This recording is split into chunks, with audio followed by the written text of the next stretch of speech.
Now, what you will be responsible for on the quiz. On the quiz, you're going to be responsible for pretty much what's on the first page, page 1, and the back side is just pictures of the machine. So, really, if you know what's on page 1 here and understand the rules of the road here, you should be in good shape. What we are doing here today, we're going to try and get through almost all of our machines. And then we'll give those who are not here, we'll give them a link to the video and record it right now. Hopefully they can get caught up with that. So, first of all, starting off, general safety rules. General safety rules. No tools are to be used unless teacher has given permission. That permission comes in 2 phases, one of which is scoring and 80% or better on the quiz. Your quiz for this particular class will be Wednesday. 80% or better, and then I will let you know when it is time to use the tools. You will never come right through the door and start working with the tools. You will always report to the seat that you've been assigned to here this morning.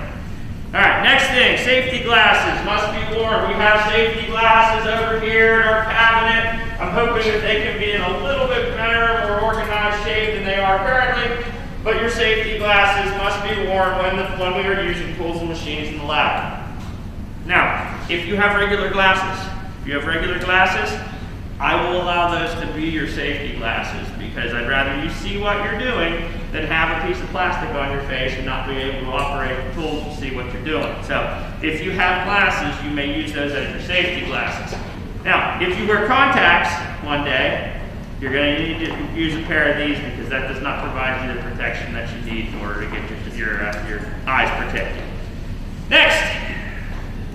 No open-toed shoes, long hair, loose clothing. Now this time of year, open-toed shoes, flip-flops probably aren't a thing, but towards the end of the year and towards the beginning of the year, sometimes we'll have people wearing flip-flops. If you happen to have, and I know it's kind of weird to do that in November or December, but if you have flip-flops on, bring your gym shoes. Your gym shoes can be sufficient. We need to have a covering over the top of your foot because some of the tools and machinery that we use has the potential for some hot sparks and different things to fall off and potentially burn the top of your feet. Sam, go ahead and put your computer down, please. Thank you. You can go ahead and keep that temptation away. All right, so also long hair. If you have long hair, you should bring with you to Tech Ed a hair tie. I do have rubber bands. I'm told they're not very comfortable. That is something that you would want to bring to Tech Ed. So that way you can, and if we're going to give you a locker here, your locker will eventually be located on the front side of the table where you sit. You can keep one in there just so you have it. Loose clothing on long jersey day or whatever. If you've got long sleeves, try and get them out and rolled up. Another big thing, hoodies. Now this time of year we're wearing hoodies. Those hoodies have strings. You don't want strings of hoodies or long hair, loose clothing to get wrapped around any of our spinning parts because that means that if you happen to get stuck, you're going to have an untimely meeting with something that you're not going to enjoy meeting face to face here. So make sure if you have hoodie strings, long sleeves, anything that could potentially get caught in our spinning equipment, make sure that that's tucked away. Next, talk to you a little bit about keep hands away. Now, some of this stuff is totally common sense, but don't touch spinning, sharp objects. We have someone on hold duty to the main office, please. Someone on hold duty to the main office, please. Okay, we'll get somebody on hold. Do not touch blades that are spinning, that are sharp, that are moving, that are hot. Okay, use your common sense, and sometimes we tend to forget here in 7th grade. Sometimes we can get you squared away just to try and remember and use your brain as you see fit. Next thing, never leave a machine until it is stopped running. Let me give you an example here. And actually, it looks like this machine might in fact be broken. It is. So I'll give you an example here on our drill press. That's currently off. The drill press is currently off. However, it's still spinning. Our bandsaw is notorious for that. When you turn this machine off, our bandsaw off, it completely runs for maybe another 30 seconds. So it's real important that you get and visibly see that machine come to a stop before you walk away. You don't want somebody else coming up to the machine, seeing it, assuming that it's not running, and potentially hitting that blade. Okay, next thing here, stay arm's length away from anyone using a machine or a tool. Back in Cub Scouts, what we called this was our blood circle. In other words, when we got our license to operate a pocket knife, if you could put your hand out and nobody was within your arm's length or your arm's reach, chances are of you hitting somebody with a slipped knife or a slipped tool is very slim to none. So if someone's using the machine, don't be crowding over top of the back of them. You need to give them that arm's length. As long as you can stay an arm's length away, your chances of getting hurt are very little. Okay? Last thing here before we get into our emergency steps.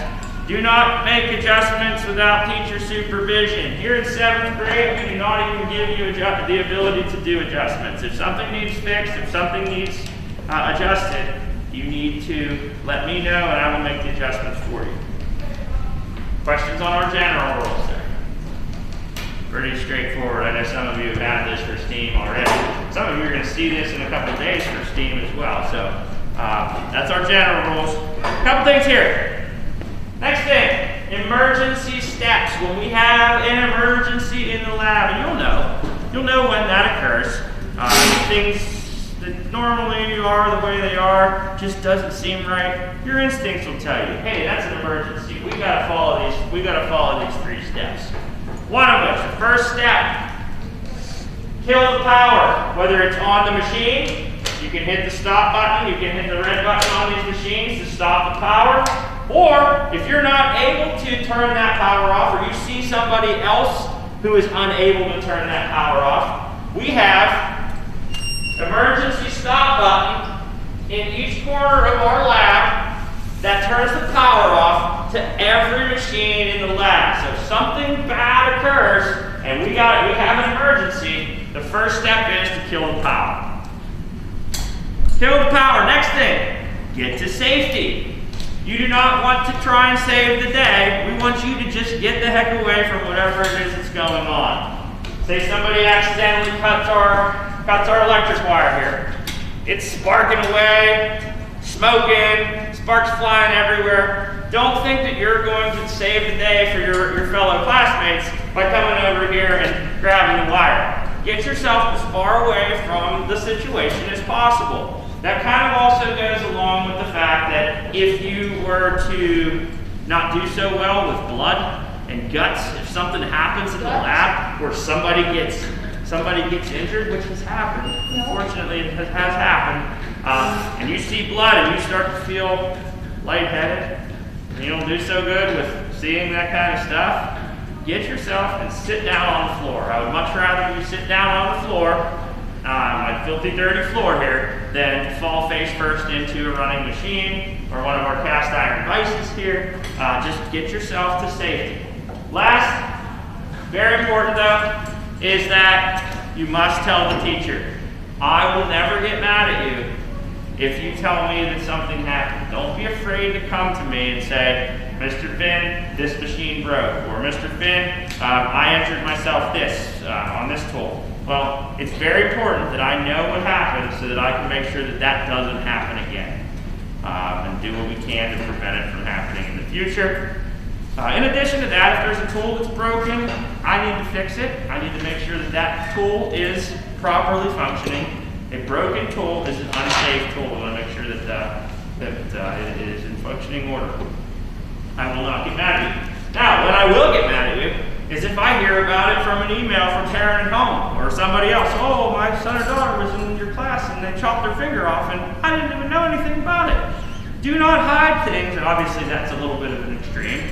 But don't hide injuries from me. Don't hide things that are broken. I can fix those. I won't be mad. That's the kind of stuff that happens in this lab. But please, please, please make sure that I'm aware of it so that I can make sure the situation is prevented next time. And also to follow up and make sure that you don't need to go to the nurse, hospital, the morgue, So we need to reach out and we need to find out what's the next step that needs to be taken. All right, questions on the emergency step. That is a test question. Test question. Put a little star next to it. You need to know what happens in an emergency. All right, you good on that? Yes. All right, next thing, margin of safety. Margin of safety, and this is a test question that if you mix up, you will not get your 80% or better. So your margin of safety, there's a section of the test that says it gives a certain machine, wants to know what the margin of safety is. The margin of safety is the area on a machine that body parts should not enter. So anywhere where there's a cutting edge, a blade, a wheel, whatever, is an area where you don't want to put your fingers or any body parts near. Margin of safety. Good news for you here in 7th grade, however. Margin of safety is 4 inches on every machine but one. So if you had to guess margin of safety, if they're asking you, what would be a good guess? What would be a good guess, margin of safety? 4 inches, absolutely. We'll tell you, and I will make it very well known which one of those machines is the 2-inch margin of safety. But for the most part, nice thing about 7th grade machines is that pretty much everything's 4 inches except for the one, which is our scroll saw. We'll talk about that here in a minute. All right, margin of safety. We got that out of the way. I'm gonna jump around here a little bit. Derek, you can take your pencil back here if you want. I'm going to jump around a little bit. This won't actually be in order of your paper here, but I'm going to go over here to the hand tools. Hand tools. Hand tools. Anything from hammers to saws. These are called coping saws. We'll get a lot of use out of these on our vehicle project. Once you've passed your test, and I've given you the permission to go out into the lab and use the tools, you can use anything in this tool cabinet. These are all fair game for you to use on your projects. Safety on these is pretty simple. 1, remember that arm's length. Be an arm's length away from anybody using them. 2, when cutting with any of these tools, you want to cut away from yourself. Cut away from yourself with hand tools. Not a whole lot more here other than the fact that some of these, and actually we do have another tool inside of here that is powered. This is called a Dremel tool. Dremel tool. Rules on the Dremel tool. 1, anything that you do work on needs to be either clamped to the table or in one of our vices. And yes, you guys finally get to touch the vices. For whatever reason, 7th graders have difficulties keeping their hands off these things. Dremel tool must be clamped. It must be in a vise, whatever you're working on. I think that's about it. This hand tools kind of also deals with some of our battery powered drills. Give you these here. A couple things on the battery powered drills. Batteries, they go dead. So you'll know when the battery starts to die, you're going to take it out from the bottom. In the back of the room, there are a couple chargers. Swap it out with one that works. Back in business. This is what's called an impact driver. Impact driver is strictly for putting in screws and nuts and bolts. Our drill is changeable here. You can change the bits out of it, and you can, we actually have something we'll talk a little bit about in our STEAM class. It's called a pre-drill. If you're putting a screw into something, which I don't think you'll really be doing here on your CO2 car, but if you're putting something into a piece of wood, you need to give it a path with what's called a pre-drill. Right, so those are our battery-powered drills, our hand tools. Questions on hand tools, battery-powered drills, Dremel, anything along those lines? All right, while you're seated here, might as well just keep you here in your seats. We're going to talk to you a little bit about our next machine here. This is called our drill press. Drill press. All right, drill press. Margin of safety on the drill press is 4 inches. That's question. 4 inches on the drill press. Drill press is designed to drill straight up and down into parts. We're going to use our drill press on the far side. This one is actually what we use for our 8th grade project. 7th grade drill press is over on the far side of our racetrack there. That's what you're going to use to drill your axle holes on your CO2 car. That is the first thing that you're going to do to the block once I give it to you. Because once you change the shape of that block, you'll start to give a little bit of an angle to the piece of wood, which potentially could put a crooked angle into your vehicle. So nice thing about the drill press, get it straight up, straight down, able to knock holes and things. Couple rules on the drill press. Let's see, I'll make sure I cover it here. Alright, couple things here. You will notice what I have here. This is what's called a backup board. This is a test question. Backup board. Backup board has two purposes. One of which is to protect the table of the machine. In other words, when we're drilling through things, we don't want to be drilling directly into the metal table on this machine. So we have this piece. This is kind of like a sacrificial piece that we're going to use to give us protection on our machine. Next, I'll give you a little demo on that real quick here. Let me grab a drill real quick. Grab a piece of wood here.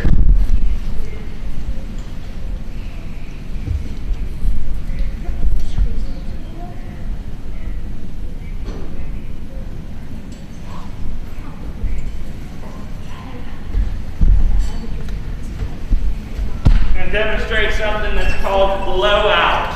Blowout can be prevented by having our backup board to drill directly into. You'll need to move out of my blood circle here. Blowout is what happens when a drill bit forces its way through our wood, which also has some splinters. You'll see that there's kind of a little bit of a grain direction. Let's see if I can give a good little demo of blowout here, just so you can kind of remember. There you go. There's some nice blowout.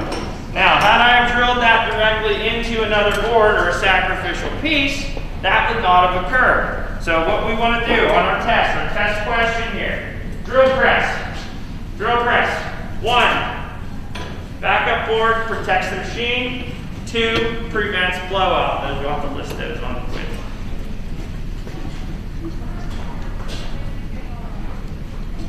All right. Drill press, a couple other things here. We're talking about backup board. If you need to change, which you actually won't have to, if you need to change the bit on any of these machines, you're going to use this, and it's actually a test question. This is the only reason I'm going over this. In 7th grade, you don't make adjustments to the machines, but the part that you use is what's called a keyed chuck. And this keyed chuck can loosen and remove or tighten up once you put your into the chuck. This is what's called a keyed chuck, and that is a test question there, keyed chuck. All right, next thing. 2 or 3 parts to this question. It has to do with a long end of a piece of lumber. If drilling on the drill press, which way does this rotate? Which way do we have it rotate? Okay, it's going this way, which is, what is that, clockwise.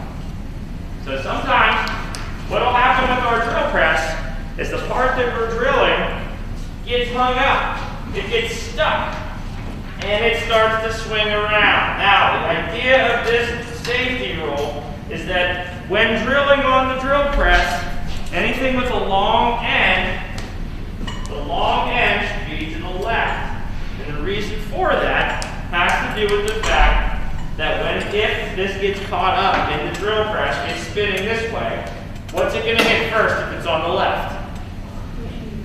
The machine. We would much rather hit the machine than if we had it here on the right-hand side. What's it going to hit first? You. We don't want that to hit you. So the long end on the drill press. Long end on the drill press. Okay, goes to the left. Okay, we don't want it to the right.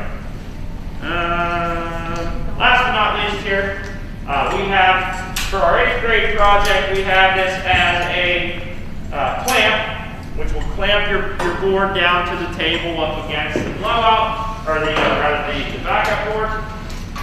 All items must be clamped or in a fixture. Fixture is actually what we use on the drill press for our CO2 car. Fixture is just simply something that holds your part in place along a certain spot.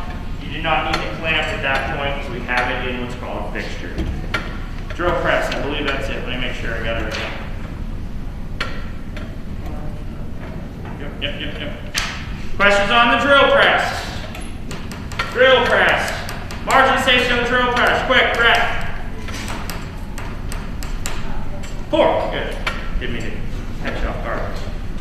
Alright. Next thing we're going to talk to you a little bit about is, and it looks like I got to fix it before I can actually power it up for us here. This is still a good demo for us here. This is called the band saw. The band saw. The band saw I don't believe is even on your page. So you'll have to write that down underneath on your study guide. B-A-N-D-S-A-W. Band saw. Band saw.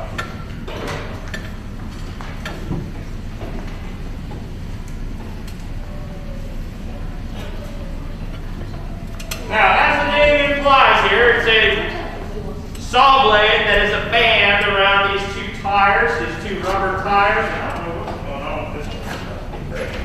Okay. Now, bandsaw. Couple rules on the bandsaw. Margin of safety on the bandsaw is 4 inches. 4 inches. Another rule on the bandsaw. Test question. You never want to stand to the right of the bandsaw. And here's why. This one we were fortunate enough that this didn't break the blade, it's just off track. But if that blade breaks, it's going to come out the right-hand side. So a lot of times we position our bandsaw somewhere where you really can't get in there unless you really try. Now we do have a bandsaw at the back of the room, there by Brody. Brody's he's in the danger zone there. So if somebody's using that bandsaw, they need to not be to the right of it where Brody is. And we don't use that too often here in 7th grade, but that's just something that the same rules apply on that particular bandsaw. 4-inch margin of safety, never stand to the right. I think that's about it what you need for the quiz. Questions on the bandsaw? Bandsaw. Alright, let's do what we can here. I think we're going to have to get mobile. Yeah. What we're going to need you to do is we'll have you stand back far enough. We don't need glasses right now on you. If you were operating these machines, you would. I'll put a pair on though. What we're going to do is we're going to stand up and we're going to go back to the far back corner there, which is called our scroll saws.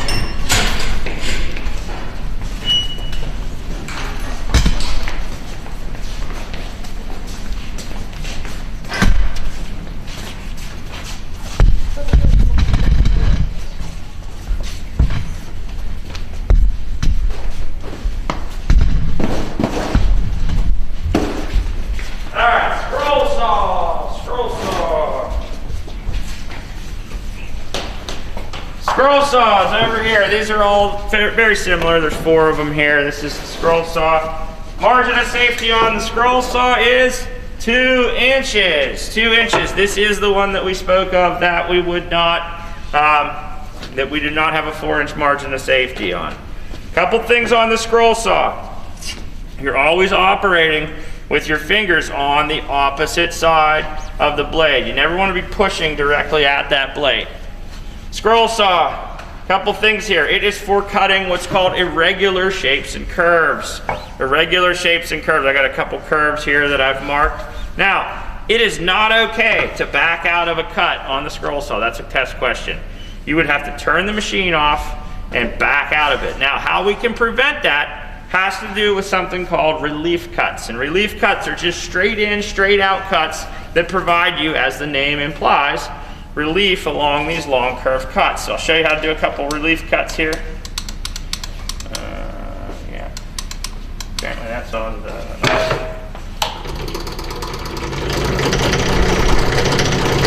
Straight in, straight out.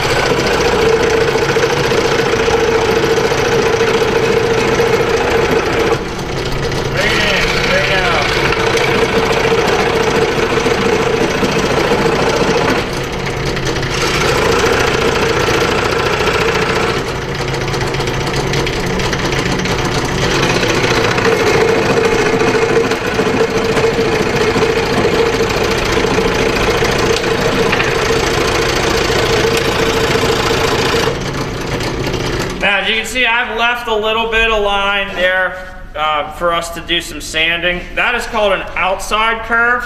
Let's do an inside curve so I can do a little demonstration on both types of sanders.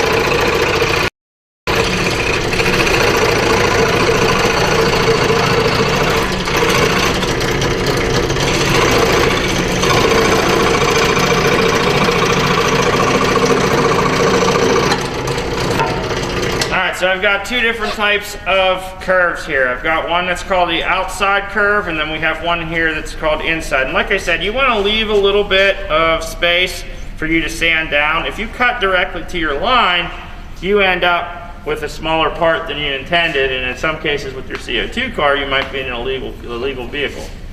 All right, questions on scroll saw. Margin of safety on scroll saw is? 2 inches. 2 inches. 2 inches. Sometimes these blades break, like I said before. I'm not going to get mad at you if you find one that breaks on you. I will fix it. Just come and find me and we'll take care of it. Okay? All right. Question on the scroll saw. Next up, we're going to come back to our sanders here. Sanders. We have what's called, they'll start out here with something called our spindle sander. Our spindle sander. Spindle sander margin of safety is 4 inches. Just like the scroll saw, you want to keep your hands on either side of the abrasive disc here. Spindle sander is for inside curves. Inside curves. Now you will notice the direction that spins. Still going in a clockwise manner here. Now, a little different than our drill press, though. You're going to go against the rotation. Now, if you go with the rotation, what's going to want to happen is this saw or this piece of wood is going to want to come flying out of your hands. You want that abrasive the opposite direction here, so that you have a little bit of resistance. Kind of helps you hold it nice and even along the lines. Watch.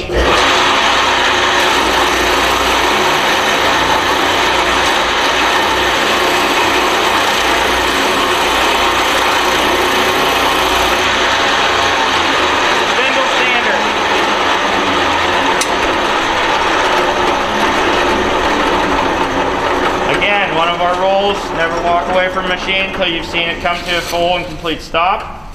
Spindle sander, inside curves, 4-inch margin of safety.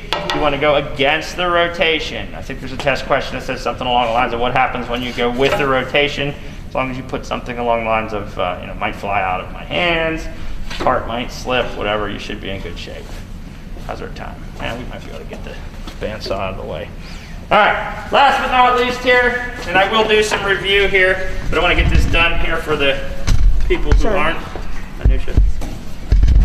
All right, belt sander. Belt sander is for outside curves, 4-inch margin of safety. Couple of rules on the belt sander. It always needs to be down on the table when you're sanding, not up here. Why would you not have it up here? You're gonna smash your fingers in between your part and the table here. Belt sander, outside curves, 4-inch margin of safety. Keep it down on the table.